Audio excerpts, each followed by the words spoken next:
Good morning, class. Good morning, ma'am. Okay, so may I call on Claudine to lead us a short prayer for today? In the name of the Father, the Son, and the Holy Spirit, amen.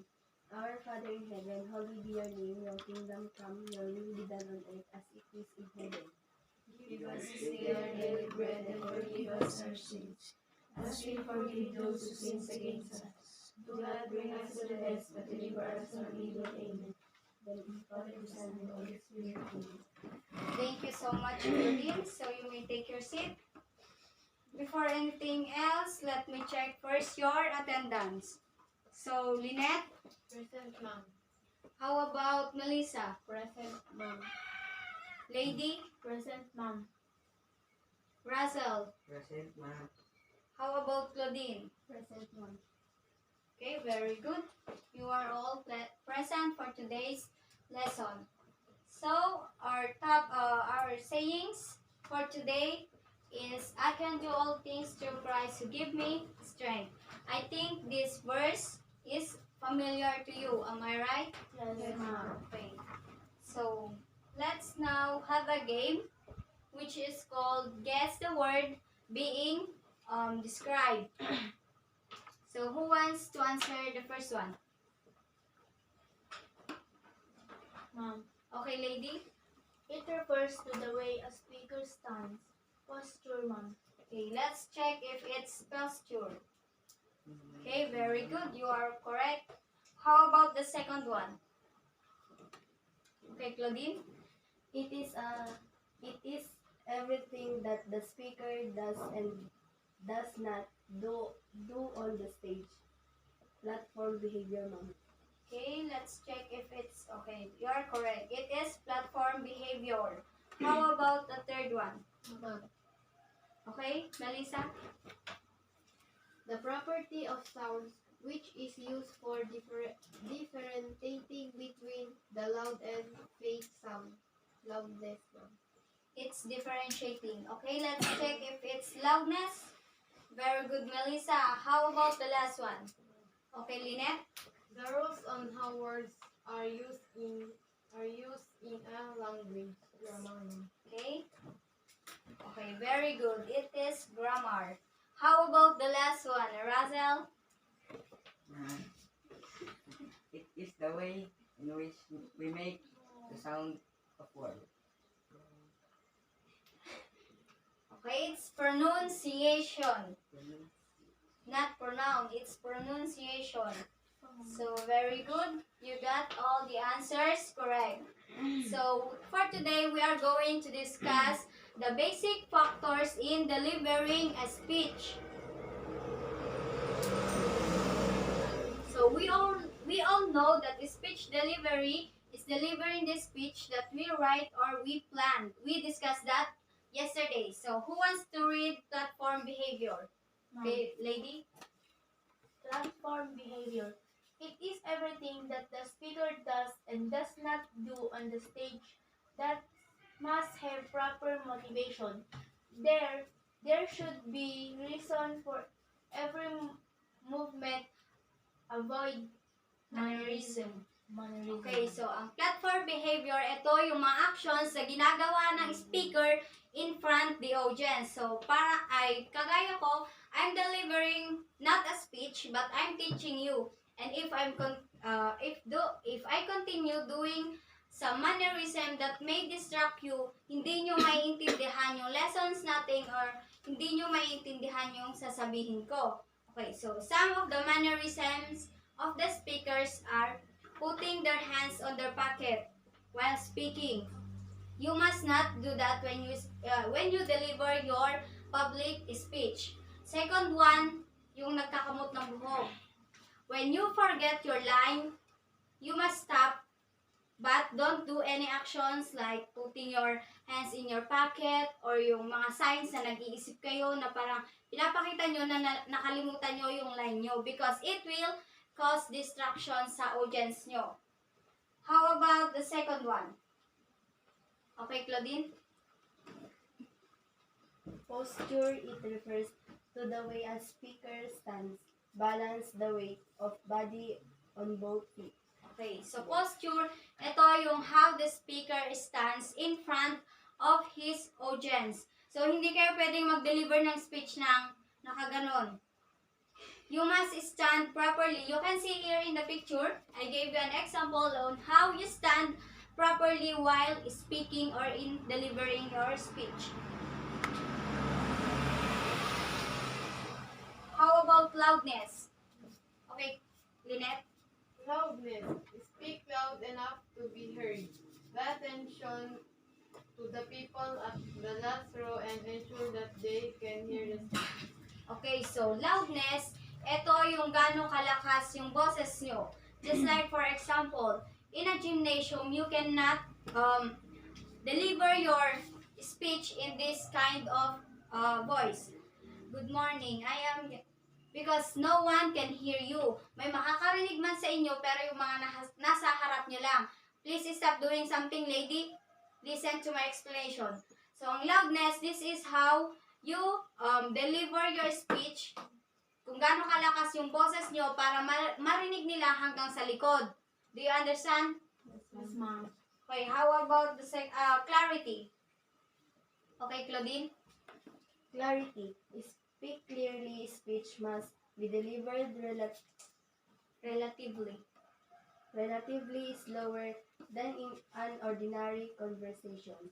Okay, so clarity, this is how clear your voice. Okay? Dapat naiintindihan yung mga sinasabi niyong words, hindi yung ganito. First Corinthians 7 years ago, our fathers brought forth on this continent a new nation. You must know how you deliver this speech, yung kung gaano kabilis or kung gaano kabagal. Because you must consider all your audience. Kasi hindi lahat ng audience naiintindihan kung gaano kung mabilis yung speech ninyo.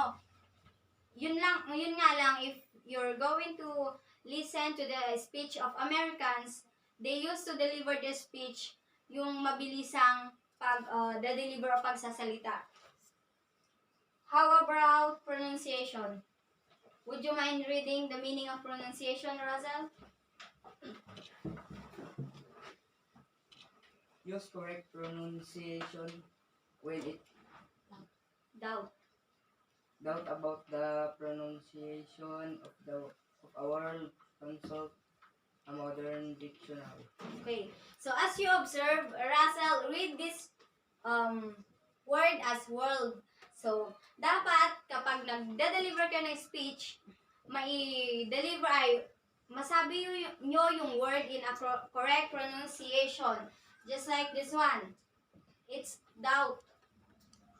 Okay, so pag nagde-deliver kayo ng speech at hindi nyo na-pronounce ng maayos, it may cause some misunderstanding on your audience. So, in delivering a speech, you must consult some dictionaries kung hindi familiar sa inyo yung words to know the meaning and also the pronunciation.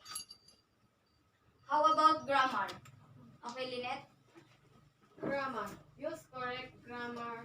Expose oneself to language through practice. Okay, so ang correct grammar,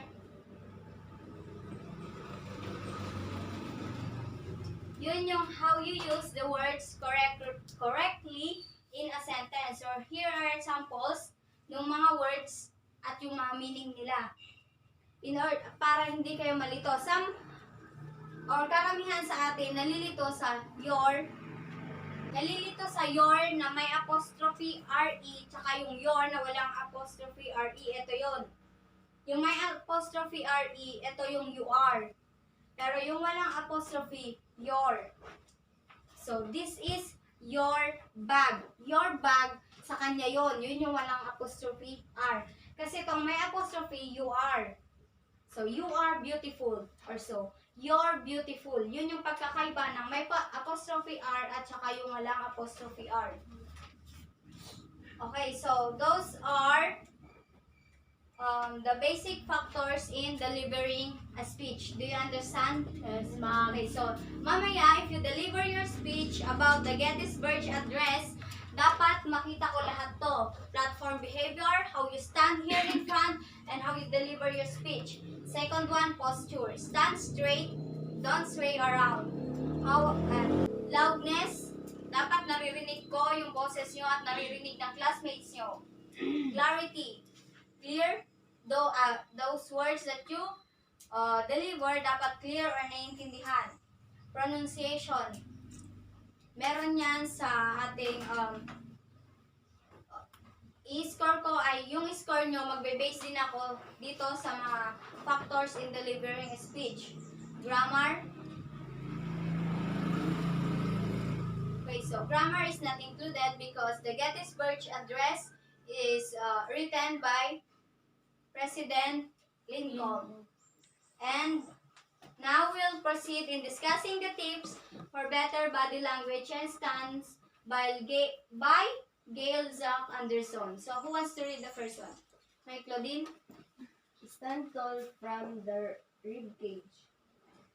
This lacks confident, strong yet relaxed. Keep your head straight but not rigid. Okay, so stand tall from the rib cage. Dapat nakatayo kayo ng maayos. This looks confident, strong yet relaxed. Keep your head straight but not rigid. Huwag naman yung masyadong ganon. Dapat confidence kayong nakatayo. If you have the copy or if you'll deliver a manuscript speech, dapat ganito lang. Kasi if you deliver a manuscript speech, dapat may podium yan. So, yung speech nyo nakalagay lang sa podium. Since you don't have a podium later on, if you speak, your copy must be here. Dapat kita pa rin yung mukha ninyo. Okay? How about the second one? Okay, lady? Plant your feet, weight distributed evenly between both feet and place your feet just a little apart for balance. Okay, so eto yon. Just a little apart for balance. Hindi pwedeng nakaganto kayo kasi pwede kayo niyang magkamali. So, dapat may space pa rin para ma-maintain yung balance ng body nyo while you stand and deliver your speech. How about the third one? Okay, Lynette? Don't rock, sway or shift from foot to foot. Instead, try to balance on both feet for a position that signals confidence and control without rigidity. Okay, so, if you are going to transfer from one position to another, don't sway. Hindi yung paganon. Hindi ka sumasayaw if you deliver a speech. So, if this is your main position, you'll step right here, then maintain the position that you started. Okay? How about the next one? Melissa, please read the next one.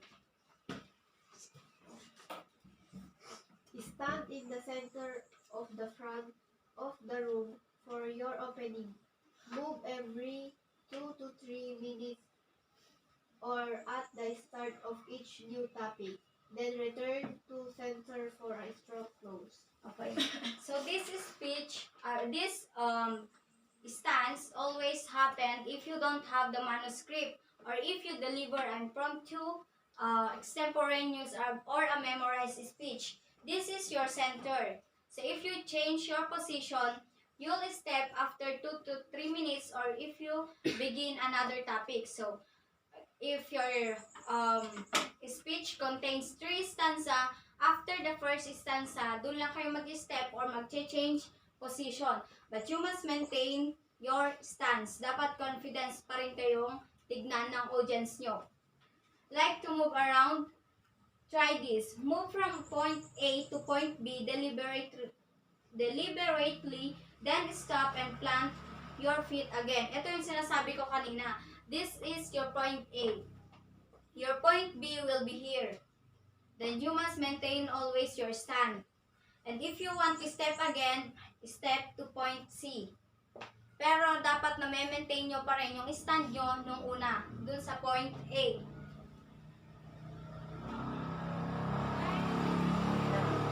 Okay, so do you have any question about the stance in delivering speech? No. Okay, so here. Okay, so stand still or move. Standing frozen in place, not good. Or hindi daw maganda yung nakatayo lang kayo sa isang place. Naboboring yung mga listeners nyo. Try to achieve a balance between stillness and movement. Stillness and movement. Ito yung may movement kayong ginagawa, but you maintain yung stand ninyo or hindi nadidistract or you cannot distract your audience kasi sa mga mannerisms nyo like swaying or because if you deliver speech, you're not going to dance. You maintain the stillness of your body and of your movement. Okay, so if you are still not sure when you deliver the speech and you're not sure if you perform the correct one, then ask someone else to be record you while delivering your speech. Then doon nyo papanoorin kung na-maintain nyo ba yung mga stance or hindi. So I think that's the last one about those are the tips of body language and stance na by Gail Zack Anderson. So there are a lot of tips from different writer, but I chose to discuss the tips of Gail Zack Anderson, which is simple. Yung pinoint lang niya yung mga basic stance or body language. So since you don't have any question about the stance and body language, you are going to perform the Gettysburg Address. So the Gettysburg Address is written by President Lincoln. Or he delivered it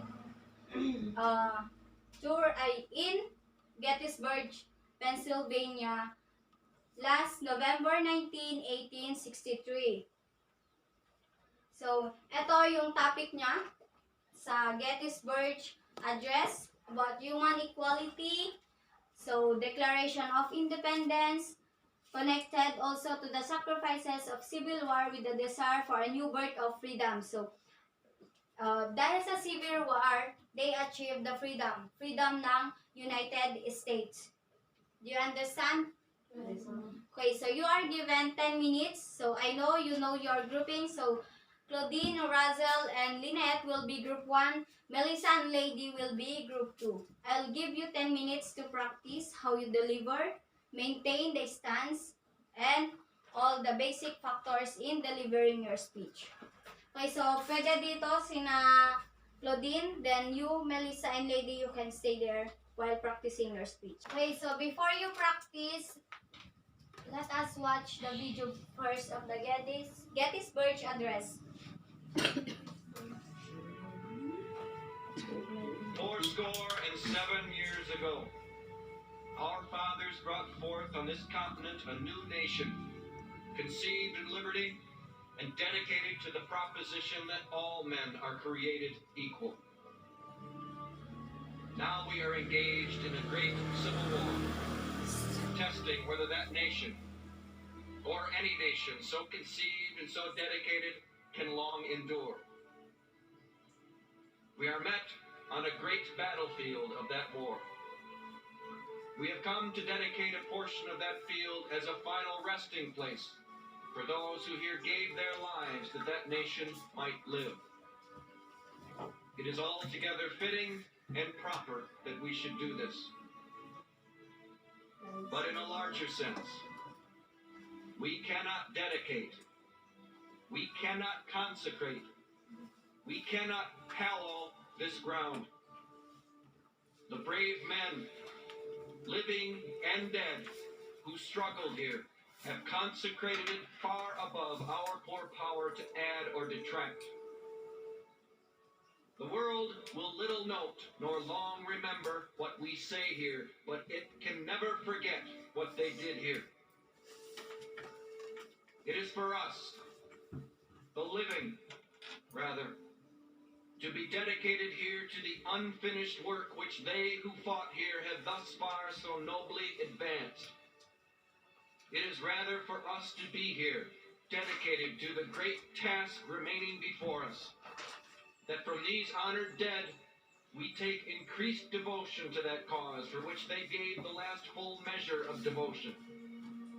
That we here, highly resolve that these dead shall not have died in vain, that this nation, under God, shall have a new birth of freedom, and that government of the people, by the people, for the people, shall not perish from the earth. Ha ha ha. Okay, so that's how they pronounce those words and deliver those words. So I'll expect na you'll do better than this. Okay?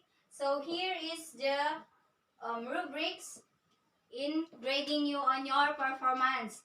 Dapat ma-maintain nyo yung eye contact, facial expressions, language, body movement, and gestures. Kahit by group kayo, I want you to still perform this following. Okay? Okay, ma'am. Okay, so you may start practicing your presentation. Four scores and 7 years ago, our fathers wrote Softer. wrote forth on this continent. Ang grade naman mo. We are met on a great battle of that war. Scores and 7 years ago, our fathers wrote forth on this continent a new nation conceived in liberty and dedicated to the proposition that all men are created equal. Now we are engaged in great civil war, testing whether that nation or any nation so conceived and so dedicated can long endure. We are met on a great battlefield of that war.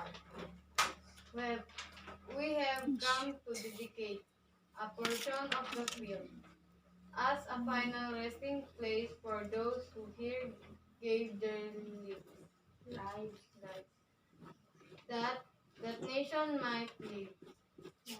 It is altogether fitting and proper that we should do this. But in a large sense, we cannot dedicate it, we cannot consecrate, we cannot hallow this ground.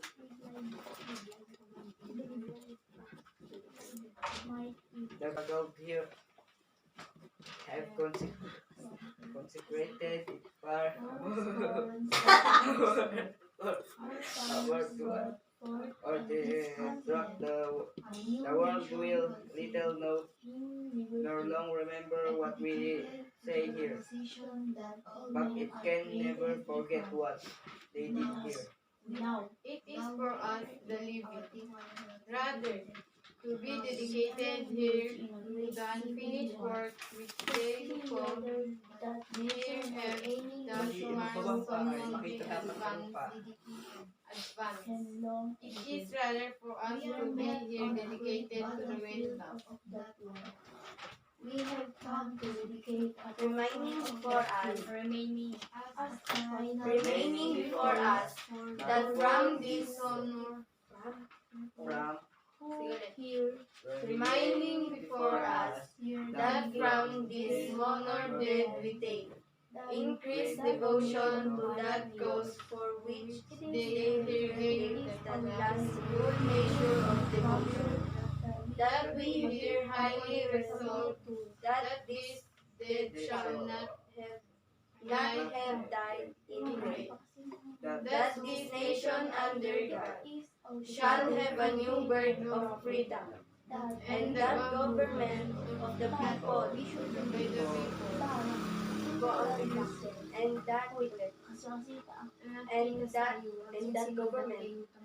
that government of the people, by the people, for the people, shall not perish from them. Uy, apay, sabi for the people. For the people, by the people, for the people, shall not Ay, apay, perish. ang 4 and 7 years ago. 4 and 7 years ago, our fathers brought forth on this continent a new nation conceived in liberty and dedicated to the proposition that all men are created equal. Ito yung surat ito. ML. ML Mobile Legends.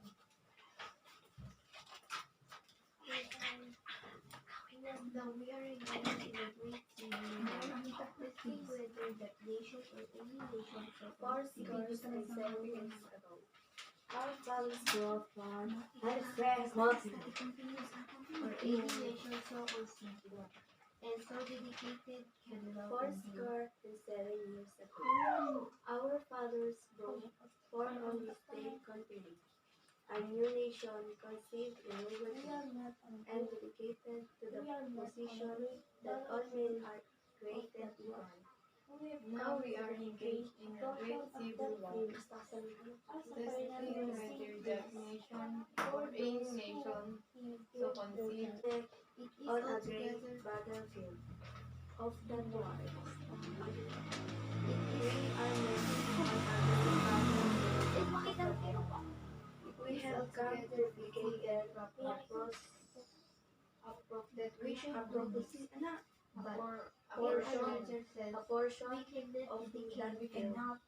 as a final resting place for those who heard gave. Who gave their lives that nation might be.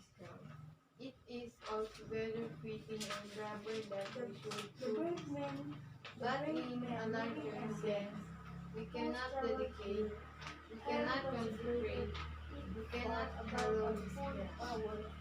The brave men living and who struggled here have consecrated it far above our full power to add or the throne. The world will little know, nor long remember what we say here, but it can never forget what they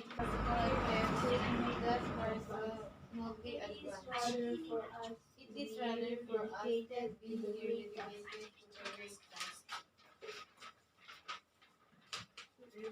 Remaining before us, that from this honor that we take in great devotion to the cause for which they gave the last full measure of devotion, that we are highly resolved that these dead shall not have died in vain, that this nation under God shall have a new birth of freedom, and that government of the people, by the people, for the people, shall not perish from the earth.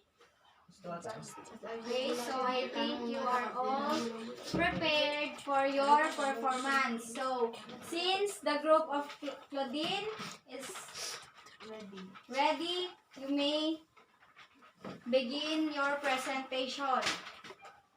So, I'll give my comment after your group present. 4 and 7 years ago, our fathers brought forth on this continent a new nation conceived in liberty and dedicated to the proposition that all men are created equal. Now we are engaged in a great civil war, testing whether that nation or any nation so conceived and so dedicated can long endure. We are met on a great battlefield of that war. We have come to dedicate a portion of the field as a final resting place for those who here gave their life, and that nation might live. It is altogether fitting and proper that we should do this, but in a large sense. We cannot dedicate, we cannot consecrate, we cannot hallow this ground. the brave men living and dead who struggled here have consecrated in far above our poor power to add or detract. The world will little know nor long remember what we say here, but it can never forget what they did here.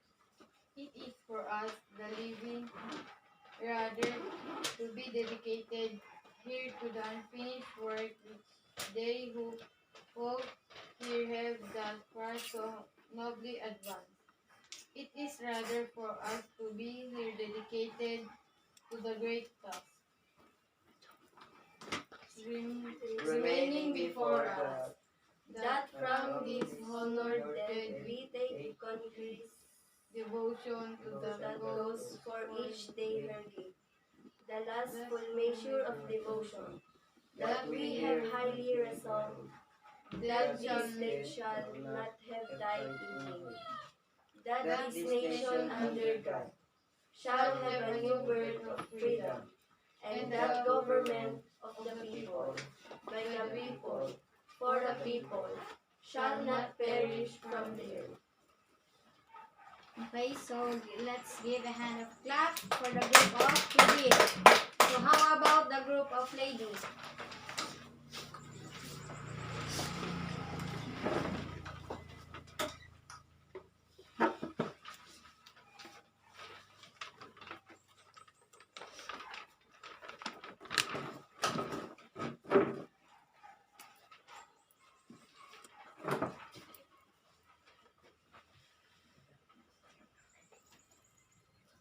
Fourscore and 7 years ago, our fathers brought forth on this continent a new nation conceived in liberty and dedicated to the proposition that all men are created equal. Now we are engaged in a great civil war, testing whether that nation or any nation so conceived and so dedicated can long endure. We are met on a great battlefield of that war. We have come to dedicate a portion of that field as a final resting place for those who here gave their life, that that nation might live. It is altogether fitting and proper that we should do this, but in a larger sense, we cannot dedicate, we cannot consecrate, we cannot hallow this ground. The brave men, living and dead, who struggle here, have consecrated it far above our poor power to add or detract. The world will little note nor long remember what we say here, but it can forget, but it can never forget what they did here. It is for us, the living, rather to be dedicated here to the unfinished work which they fought here and thus far but it is rather for us to be here dedicated to the great task remaining before us, that from this honored dead we take increased devotion to that cause for which they here gave the last full measure of devotion, that we here highly resolve that this dead shall not have died in vain, that this nation under God shall have a new birth of freedom, and that government of the people, by the people, for the people, shall not perish from the earth. Okay, so let's give a hand of a clap for the group of ladies.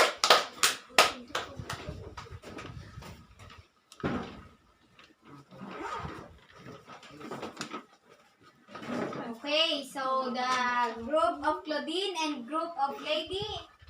So let me tell you your score. For the group of Claudine, you did have an eye contact, pero Razel didn't perform any eye contact throughout his presentation. So, I gave you 3 points for that kasi may eye contact sina Claudine and Lynette. How about for the facial expressions, you didn't perform any facial expressions basing on the message of the speech. So, 1 point kay Jan. On the language, you have mistake in pronouncing hello and honored. It's honored, not honored. It's hello, not hello. And in your overall presentation, so I'll change this body movement into an overall presentation. You've got 3. So overall, you have 9 points. So let's give a hand of clap for this group. And for Lady and Melissa, eye contact, no eye contact for both of you. So I'll give you 1 point for that. Facial expression 2. You didn't perform any facial expression. So 1 point for that. But for the language, I didn't hear any wrong or mispronunciation. So I'll give you 5 points for that. And for your overall performance, you'll get 3 points for a total of 10 points. So 1 point lang ang pinagkaiba nyo. Okay, so that is for your presentation for today. Okay, so before we proceed on reading your assignment for today, what have you learned for today's discussion? Ma'am, Okay, lady? Ma'am, we discussed about basic factors in delivery. Okay, so who can give me the basic factors in delivery? Ma'am. Okay, Melissa? Platform behavior, posture, loudness, clarity, grammar, pronunciation. Okay, thank you. Melissa, how about the others? What have we discussed for today's lesson?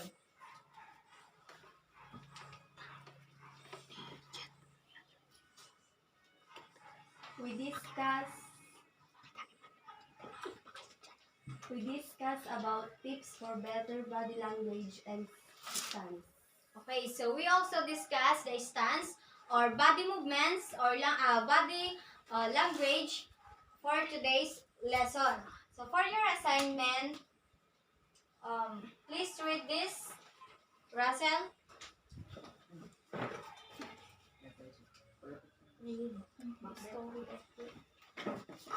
Read the story of the good Prince Bantugan. Okay, so for tomorrow, we are going to discuss the topic or the story of the good Prince Bantugan. So I want you to read those and we will discuss them tomorrow. So do you have any question or clarification about our topic for today? Nothing, ma'am. Okay, so that's all for today. Thank you for listening and participating. Don't forget to play Go Again before you go out. Goodbye, class. Goodbye, ma'am.